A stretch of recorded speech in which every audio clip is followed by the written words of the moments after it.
Bonjour mesdames et messieurs, je vous remercie énormément pour votre accueil et je tenais tout d'abord à vous dire vraiment à quel point Michel est désolé de ne pas être là. Donc vraiment, je vous prie de l'excuser pour cela. Il tenait vraiment à être là, malheureusement, entre ce qui s'est passé hier et certains autres événements qui devraient encore se passer, il a été appelé. Donc vraiment, il en est vraiment désolé. Ensuite, je voulais vous remercier également de l'invitation que vous avez faite à notre syndicat, donc le syndicat France Police, Policiers en colère. Vraiment, nous vous remercions, nous sommes très heureux d'être là parmi vous. Alors, le syndicat France Police, Policiers en colère est aujourd'hui, depuis les élections qui ont lieu il y a 4 mois, la 5e force syndicale du ministère de l'Intérieur et, il faut le dire, la première force syndicale indépendante au sein du ministère de l'Intérieur. Chez nous, nous avons ce que nous appelons les syndicats maison. Ce sont les syndicats qui sont là depuis toute éternité, qui vous disent qu'ils vont tout changer et qui vont améliorer les conditions pour tous les policiers depuis toute l'éternité. Et malheureusement, comme vous le savez bien, nos conditions ne s'améliorent pas du tout. Donc, nous sommes, par notre indépendance, nous avons un discours différent. Vous avez pu le voir si vous êtes allé sur notre page internet, sur notre site internet, sur notre page Facebook. Nous sommes tout à fait différents et nous avons un discours de vérité. Et c'est vraiment autour de la vérité que je voulais articuler donc mon intervention de cet après-midi. Alors, au niveau de la vérité, la première chose que nous avons tenu à dire au syndicat France Police, c'est la vérité sur les pratiques policières qui ont eu lieu donc, sur le mouvement des Gilets jaunes. La première de ces pratiques étant le nassage qui a effectivement eu lieu. Nous avons fait un post qui a été extrêmement repris sur notre site internet sur donc, le nassage qui a eu lieu dans plusieurs rues parisiennes. Des Gilets jaunes qu'on a donc bloqués là parce que c'était plus facile de les contenir à ce niveau-là et de les diviser afin de pouvoir mieux assurer l'ordre républicain, l'ordre public, on va plutôt dire, donc au sein de la capitale lors des différents événements. Il y a aussi eu donc les arrestations préventives suite aux ordres qui ont été donnés par le procureur général de Paris, mais ce sont deux sujets qui, je pense, seront traités plus longuement dans la prochaine intervention. C'est pour ça que je ne vais pas déflorer le sujet plus avant. Il y avait aussi une autre vérité sur laquelle je voulais m'arrêter un peu plus. C'était une vérité sur la pratique policière et sur les effets de cette pratique policière qu'il y a eu. Le syndicat France Police a été le premier à parler de blessures de guerre au sein des Gilets jaunes par, ce qu'il faut bien dire, l'utilisation du lanceur de balles de défense et par certaines autres pratiques que nous avons mises en place. Et nous avons vraiment tenu à ce que ces mots-là imprègnent au sein donc, du discours et du monde médiatique. Le terme blessure de guerre n'était pas utilisé avant, mais il l'a été après, une fois que nous l'avons lancé, effectivement, au sein du monde médiatique, car il est vrai que cela a été dit encore ce matin, il y a eu à 20 ans, on n'est peut-être plus encore un enfant, mais enfin pour moi, on est encore très jeune, et à 20 ans de perdre un œil, comme ça a été le cas pour Fiorina, ça a vraiment été très dur, et il faut bien comprendre que pour nous, c'est un échec. C'est un échec, à chaque fois qu'il y a un blessé, c'est un échec. Pour nous, la vie humaine au sein de la police nationale, on est là pour protéger et servir. Et on est là pour vous protéger et vous servir.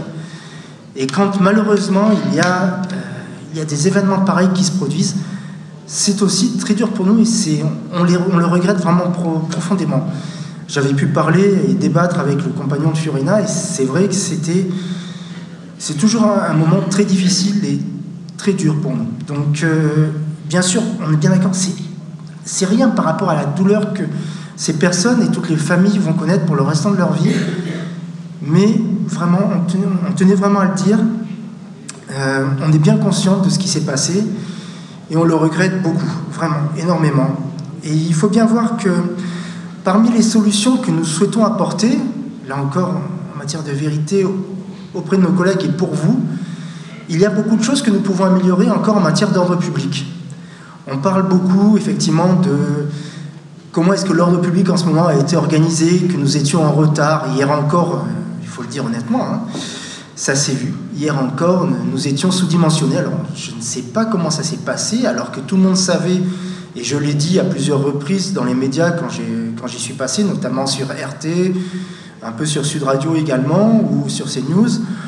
On a bien dit, ça fait deux actes que les Gilets jaunes, effectivement, économisent leurs forces. C'est pour venir, donc, lors de l'acte 18, afin, effectivement, de marquer le coup. Il y aura des antifas venant de toute l'Europe qui seront présents. On l'a dit clairement, tout le monde le savait. Et pourtant, écoutez, il y a une semaine, il y avait un ministre qui avait encore le temps, à 23h30, pendant 2h30, d'aller en boîte de nuit, quand même, après un événement gilet jaune. Alors, bon, donc il y a vraiment des choses, on se demande. Comme je vous dis, on est là pour dire la vérité, je ne comprends pas tout ce qui s'est passé, et je ne peux pas vous expliquer certaines choses. Il y a vraiment certaines choses qui sont incompréhensibles, vraiment. Ensuite, il y a une autre vérité sur laquelle je voulais donc m'arrêter un petit peu, c'était les chiffres de participation. Je sais que c'est très important pour vous de savoir exactement, effectivement, si vous êtes 35 000, ou si vous êtes 25 000, ou si vous êtes 290 000. Alors, je voulais juste rappeler, comme je l'ai dit encore dans plusieurs émissions, hier, il y avait donc 80 000 policiers qui étaient mobilisés. 80 000 policiers sur toute la France, et spécialement, il y en avait 5 000 qui étaient mobilisés sur Paris. Donc vous aviez les CRS, les gendarmes mobiles, donc vraiment des unités dédiées à ça, mais également aussi les détachements d'action rapide. Et là, donc, il y avait 5 000 policiers mobilisés. Selon le gouvernement, il y avait donc 10 000, par contre, manifestants sur Paris. Moi, j'étais sur les Champs-Élysées hier, ça se voit encore sur mon visage, puisque j'ai été gazé avec plusieurs autres personnes. Et honnêtement, moi, j'ai pas vu un policier derrière 2 manifestants. Ça, il y avait honnêtement 5 000 policiers pour 10 000 manifestants, ça se voit si on est aussi nombreux que ça. Pour tous ceux qui étaient sur les Champs-Élysées hier, je ne pense pas que vous ayez vu 5 000 policiers. Donc, il y a vraiment un problème là-dessus au niveau des chiffres.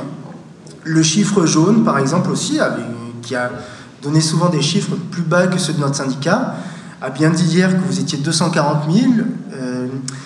Donc Maxime Nicole aussi a repris effectivement un chiffre minimum de 240 000. Nous, notre syndicat, qui donne des chiffres de participation depuis le premier acte, a chiffré qu'il y avait 290 000 manifestants gilets jaunes sur toute la France. Parce que hier, même si l'accent était mis sur Paris, et que vous vouliez vraiment être nombreux sur Paris, et vous l'avez été, il y avait quand même des manifestations encore partout en Provence. Il y a eu des manifestations dans près de 200 villes, et effectivement, vous étiez 290 000 sur toute la journée, hier dans toute la France. Lorsque vous prenez les chiffres donnés par le gouvernement, quand même, 35 000 manifestants hier, ça fait quand même pas lourd par rapport à ce qu'on voit, à ce qu'on ressent, à ce que l'on sait. Dans la même semaine, le ministre de l'Intérieur vous disait il y a 200 gilets jaunes chaque jour en France qui sont encore mobilisés. 200. C'était sur lefigaro.fr. Et donc 200 gilets jaunes par jour mobilisés sur la France entière, ça vous fait 2 gilets jaunes par département. Est-ce qu'il y a vraiment besoin d'en dire plus? 2 gilets jaunes par département. J'espère qu'ils sont ensemble, parce que sinon, le temps passe quand même très lentement. Vous êtes seul sur un rond-point. S'il y en a un qui est, par exemple, pour l'exemple parisien, qui est sur, on va dire, la porte Maillot, et l'autre qui est sur la porte de Vincennes, ils sont très loin pour communiquer sur Paris, quand même, ils vont s'ennuyer sec. Bon. Il y a des moments où on se demande s'ils réfléchissent quand ils donnent leurs chiffres. C'est assez incroyable. Voilà, ensuite, dans les autres choses donc de la vérité, sujet que j'ai un peu défloré tout à l'heure, il y avait le commandement, effectivement, qui n'est pas à la hauteur. Ça, on le voit clairement. Moi, j'ai appris lors de mon service militaire au 13e régiment de dragons parachutistes, le commandement par l'exemple. Moi, je sais commander que comme ça. Et donc, je l'ai dit tout à l'heure, un ministre de l'Intérieur qui, après donc, un acte de gilet jaune, trouve encore l'énergie d'aller passer 2h30 en boîte. Certes, il avait apparemment une très bonne raison d'y aller. Ça, je ne mets pas en doute la raison qu'il avait. Mais personnellement, non, honnêtement, j'aurais pas trouvé l'énergie d'aller 2h30 en boîte après un événement gilet jaune. C'est à se demander ce qu'il a fait pendant sa journée, s'il a encore 2h30 et s'il a encore l'énergie pour aller 2h30 en boîte. Vraiment. Après, vous avez effectivement donc un président de la République qui a été, il faut comprendre, particulièrement fatigué. Ça doit être le jet lag. Donc, qui a dû ensuite rentrer au ski pour se ressourcer et être au milieu de visages sympathiques. Alors, effectivement, peut-être qu'à Paris, il n'y avait pas beaucoup de visages sympathiques. Bon, moi, je viens du Sud, donc c'est vrai que sur Paris, j'ai toujours un peu de mal. Mais bon, quand même. Je sais, il y a beaucoup de Parisiens dans la salle. Mais là, vraiment, je ne comprends pas. Il le savait quand même que ça allait être un événement particulièrement important. Alors, à moins de vouloir traiter ça par le mépris pour faire comme Nicolas Sarkozy avait dit, maintenant, on ne sent plus qu'il y a de grève en France après nos lois. Bon, ben là, on ne comprend pas. Et effectivement, j'étais hier, je suis désolé, je cite encore un média concurrent, donc sur RT, où je disais, mais c'est pas possible. Il n'y a pas de pilote dans l'avion. entre un ministre en boîte de nuit et l'autre qui est au ski, qui commande la France? Mais qui est là? Il y a quand même un événement. On le voyait déjà dès midi, on le savait que ça allait très mal se passer. Où est-ce qu'ils sont? Donc, pour nous, c'était vraiment dramatique. Enfin, on ne comprend pas. Il y a vraiment des choses qu'on ne comprend pas. Et donc, la dernière chose à dire et à rappeler là-dessus en matière de vérité sur le commandement, c'est que le commandement, lors des manifestations, ce n'est pas un commandement judiciaire. Nous ne sommes pas sous le commandement d'un juge, nous sommes sous le commandement de l'administration, de notre chaîne hiérarchique par la voie administrative. C'est une police administrative. Donc, c'est le gouvernement qui donne ses ordres par l'intermédiaire des préfets, puis des commissaires de police, et ainsi de suite jusqu'en bas. Et donc là, c'est entièrement la responsabilité du gouvernement. Nous obéissons là aux ordres hiérarchiques légaux d'un gouvernement effectivement démocratiquement élu. Alors après, on peut dire quel a été le financement de la campagne, comment, etc., le traitement médiatique, on peut en parler, bien sûr. Mais le gouvernement a été démocratiquement élu, donc nous suivons les ordres du gouvernement démocratiquement élu pour encore 3 ans. Mais là, vraiment, on est sous les ordres du gouvernement. Lorsque tous nos tirs de LBD, à chaque fois qu'on utilise les grenades lacrymogènes, c'est sur ordre. L'ordre donc de notre hiérarchie. Et donc là, tout est fait à nouveau sur ordre. Ensuite, puisqu'à mon avis, le temps ne va pas tarder à arriver à sa fin, 3 minutes, c'est très gentil. Voilà, 2 ou 3. Donc, j'avais parlé tout à l'heure des solutions, sur les solutions effectivement que nous pourrions encore améliorer pour améliorer votre sécurité lors des manifestations. Il y a l'utilisation de véhicules avec des haut-parleurs pour vous donner les instructions en fin de manifestation, que vous sachiez par où partir, c'est quand même important. C'est fait dans d'autres pays, ça pourrait l'être chez nous. Il y a les problèmes de formation aussi, donc de nos effectifs. Vous avez vu, on a évolué pendant ces 18 actes, c'est-à-dire que il y a eu la création des DAR, des détachements d'action rapide. Donc on a pris effectivement les brigades de VTT, les brigades de BAC pour faire effectivement des interpellations dans les manifestations. Et ça, c'est quelque chose auquel ils n'étaient pas habitués, qu'ils ne savaient pas faire. Et c'est là où on a eu beaucoup, il faut le dire, d'accidents. Et lorsque je disais, encore il n'y a pas longtemps, à votre avis, combien de temps j'ai été formé à la voie publique, au maintien de l'ordre en voie publique durant les 15 ans où j'ai été dans la police? Une journée. Je vois qu'il y a quelqu'un qui a eu... Effectivement, une journée. J'ai été formé une journée en école il y a 15 ans. Et donc là, effectivement, il y a eu un recyclage rapidement. Alors, ça a été un recyclage de même pas 10% des personnes qui composent les DAR. Et donc, le recyclage a été d'une journée maximum. Et pour vous apprendre à lancer une grenade, vous avez donc le formateur qui lance une grenade. Vous regardez et vous savez lancer une grenade. Oui. Alors, en fait, donc, pour finir, donc, je voulais finir donc, à nouveau sur la vérité par rapport aux actions des Gilets jaunes pendant les manifestations. Moi, je suis sur quasiment toutes les manifestations parisiennes.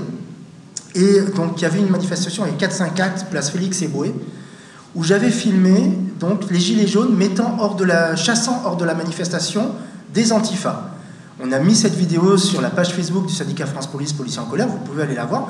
On voit clairement les Gilets jaunes jetant les antifas hors de la manifestation. Or, aujourd'hui, effectivement, on le voit aussi par les sondages, il y a une plus grande acceptation de la violence par les sondés, par le peuple français, pour faire passer un certain nombre de points de vue. Et c'est vrai que les antifas aujourd'hui arrivent à, vu tout ce qui s'est passé, après 18 actes, où vraiment un fossé s'est creusé entre la police et la population, et les Gilets jaunes, les antifas ne sont plus systématiquement chassés des manifestations, même si, il faut bien le dire, et j'ai fait des vidéos encore hier qui le montrent, les antifas, lorsqu'ils commencent à dégrader et à détruire pour s'accaparer des biens dans certaines vitrines, vous avez des gilets jaunes qui s'interposent et qui disent non. Et là, effectivement, les antifas ne vont pas aller commettre des violences sur les gilets jaunes, parce que ça, ce serait vraiment contre-productif pour eux. Donc là, effectivement, il y a un moment où ils s'arrêtent. J'en ai fait plusieurs de vidéos comme ça, sur le magasin Lacoste ou sur une banque également, donc à proximité des Champs-Élysées.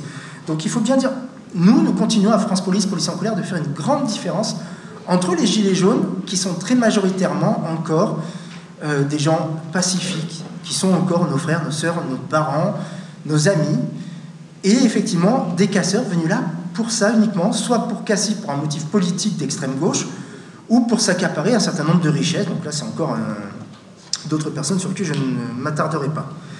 Mais donc vraiment, là, nous, on a bien conscience à France Police, Policiers en colère, on voudrait bien que vous le compreniez. Nous obéissons à certains ordres, mais nous ne voulons pas que continue à se creuser ce fossé entre la police et la population. Ça, c'est absolument pas possible. On sait que c'est pas la priorité du gouvernement de mettre fin à ce fossé. Ils en ont besoin actuellement. Mais nous, on est bien conscients et on espère qu'on pourra le faire le plus vite possible, même si on sait que ça prendra des années pour le faire. Et enfin, donc, je voulais vous dire, je sais que pour vous, c'est pas le plus important, mais à un moment, les choses vont changer. La logique du gouvernement va changer et ils auront besoin, à nouveau, d'aller vers leur gauche pour les élections, pour à nouveau reprendre des voix. Et à ce moment-là, je tiens à vous le dire, et sachez-le, tous mes collègues qui sont en train de passer ou qui vont passer l'IGPN vont être lâchés. Hein. Ça, on en est vraiment persuadés. Et ce sera pour nous vraiment un dur travail d'arriver à les soutenir et à les défendre encore quand, effectivement, la logique du gouvernement sera différente de ce qu'elle est aujourd'hui. Voilà, donc cela entraînera, et c'est pour nous très difficile, puisqu'on manifestait mardi dernier contre ça, ça entraînera à nouveau une vague de suicides au sein de la police nationale. Je vous rappelle qu'on en est à 18. Si ça continue comme ça, on sera au minimum à 80 en fin de l'année, donc on aura explosé tous les chiffres. Mais derrière, je vous rappelle, la police nationale, vous avez aussi des suicides aussi au sein de la gendarmerie nationale, au sein de toutes les forces de l'ordre, les pompiers, et puis tous les morts que nous avons effectivement, année après année, à votre service et pour vous. Je vous remercie pour votre temps.